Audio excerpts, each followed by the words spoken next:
Alrighty guys, here we go. One for the road.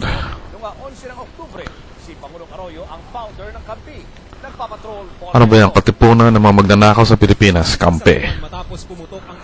Okay. Oh, naku, hindi suhol yun. Puro mga perang pinagnanakaw yun.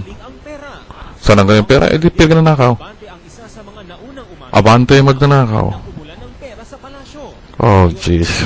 Puro mga perang pinagnanakaw. Hindi na nahiya. Magnanakaw. Mga buwisit. It's actually partisan. That's bullshit. You know what? You should be using government funds to cover all of that crap. That's bullshit. Oh, this Villarosa. You know what? Your nose is so brown because, like, you've been rubbing your nose right up Gloria's ass. You bitch. Hey, that's bullshit. Anong anak-anakan? This is a government, this is a republic, and people are not your children. You better behave, you sons of bitches. Villarosa. Shut up.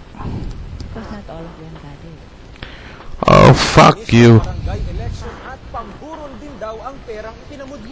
That's bullshit. Bullshit. You know what? You fucking politicians are full of shit.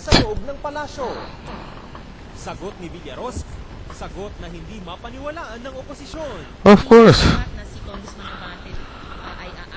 Abante, Villarosa, and all that crap, they're all members of Katipunan na magnanakaw sa Pilipinas. Kampe.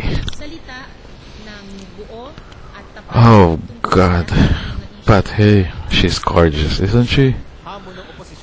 Oh my God. Magnanakaw para sa magnanakaw na magnanakaw. Government of magnanakaw by magnanakaw for magnanakaw.